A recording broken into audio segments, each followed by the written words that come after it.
നല്ല രുചികരമായിട്ടുള്ള ഒരു മുട്ടക്കറി തയ്യാറാക്കിയാലോ? വളരെ സിമ്പിളായിട്ട് പെട്ടെന്ന് തയ്യാറാക്കി എടുക്കാൻ പറ്റും. ഇതെല്ലാ പലഹാരത്തിലൂടെയും നമുക്ക് കഴിക്കാവുന്നതാണ്. കുക്കറിലാണ് നമ്മൾ ഈ മുട്ടക്കറി തയ്യാറാക്കുന്നത്. ഒരു 10 മിനിറ്റ് സമയം മാത്രം മതി ഈ രുചികരമായിട്ടുള്ള മുട്ടക്കറി തയ്യാറാക്കാൻ. ട്രൈ ചെയ്ത് നോക്കൂ. കറി തയ്യാറാക്കാൻ വേണ്ടിയിട്ട് 3 വലിയ സവാള, ഒരു പഴുത്ത തക്കാളി, 6 അല്ലി വെളുത്തുള്ളി, ഒരു ചെറിയ പീസ് ഇഞ്ചി, രണ്ടും കൂടെ ചതച്ചെടുത്തതാണേ, 2 പച്ചമുളക്, കുറച്ച് കറിവേപ്പില. ഈ കറിക്ക് വേണ്ടിയിട്ട് ഞാനിവിടെ 3 മുട്ടയാണ് എടുത്തിട്ടുള്ളത്. ഇത് പുഴുങ്ങിയതിന് ശേഷം അതിൻ്റെ തോലൊക്കെ മാറ്റിയിട്ട് ഒന്ന് വരഞ്ഞെടുത്തിട്ടുണ്ട്. ഇതിലേക്ക് പൊടികളായിട്ട് വേണ്ടിയത് 1.5 ടീസ്പൂൺ മല്ലിപ്പൊടി, 1.5 ടീസ്പൂൺ മുളക് പൊടി, 1 ടീസ്പൂൺ ഗരം മസാല, 1/2 ടീസ്പൂൺ മഞ്ഞൾപ്പൊടി.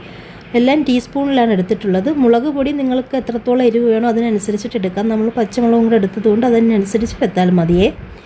കറി തയ്യാറാക്കുന്നത് കുക്കറിലാണ്. കുക്കർ ചൂടായി വരുന്ന സമയത്ത് 2 ടേബിൾ സ്പൂൺ വെളിച്ചെണ്ണ ഒഴിച്ചു കൊടുക്കാം. വെളിച്ചെണ്ണയാണ് നല്ല ടേസ്റ്റ് ഈ കറിക്ക്. വെളിച്ചെണ്ണ അമിതമായിട്ട് ചൂടാവുന്നതിന് മുന്നേ ആയിട്ട് നമുക്ക് ആദ്യം പൊടികൾ ചേർത്ത് കൊടുക്കാം. ലോ ഫ്ലെയിമിൽ വെച്ച് പെട്ടെന്ന് തന്നെ മൂപ്പിച്ചെടുക്കാം. ഇത് പെട്ടെന്ന് മൂത്ത് വരും കേട്ടോ. ലോ ഫ്ലെയിമിൽ വെച്ച് കൊടുക്കുക, അല്ലെങ്കിൽ പെട്ടെന്ന് കരിഞ്ഞു പോകും. ഇനി നമുക്കിതിലേക്ക് എടുത്തു വെച്ചിട്ടുള്ള സവാള, തക്കാളി, പച്ചമുളക് എല്ലാം കൂടെ ഒരുമിച്ചങ്ങ് ഇട്ട് കൊടുക്കാം. എന്നിട്ട് നല്ലതുപോലെ ഒന്ന് മിക്സ് ചെയ്ത് കൊടുക്കാം. ഇത് ഒരുപാട് നേരം ഇട്ട് വഴറ്റേണ്ട ആവശ്യമൊന്നുമില്ല. ഇനി ഇതിലേക്ക് ആവശ്യത്തിനുള്ള ഉപ്പും കൂടെ ചേർത്ത് ഒന്നും കൂടി അങ്ങ് മിക്സ് ചെയ്തതിന് ശേഷം ഇതിലേക്ക് വെള്ളം ചേർത്ത് കൊടുക്കാം. 3/4 കപ്പ് വെള്ളമാണ് ചേർത്ത് കൊടുക്കുന്നത്. അമിതമായിട്ട് വെള്ളം ചേർക്കണ്ട. കുറച്ച് വെള്ളത്തിൽ ഇത് വേവിച്ചെടുക്കുമ്പോഴാണ് നല്ല ടേസ്റ്റ്.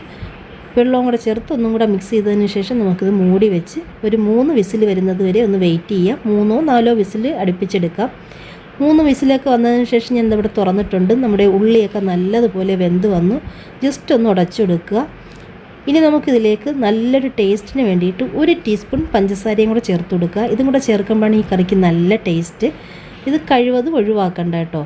എന്നിട്ട് നല്ലതുപോലെ മിക്സ് ചെയ്തതിന് ശേഷം നമ്മൾ എടുത്ത് വെച്ചിട്ടുള്ള മുട്ടയും കൂടെ ചേർത്ത് കൊടുക്കുക. മുട്ടയും കൂടെ ചേർത്ത് ഒരു മീഡിയം ലോ ഫ്ലെയിമിൽ ഒന്ന് തിളപ്പിച്ചെടുക്കുക. ഇനി ഇതിലേക്ക് കുറച്ച് കറിവേപ്പിലയും 1 ടീസ്പൂൺ വെളിച്ചെണ്ണയും കൂടെ ഒഴിച്ചു കൊടുക്കുക.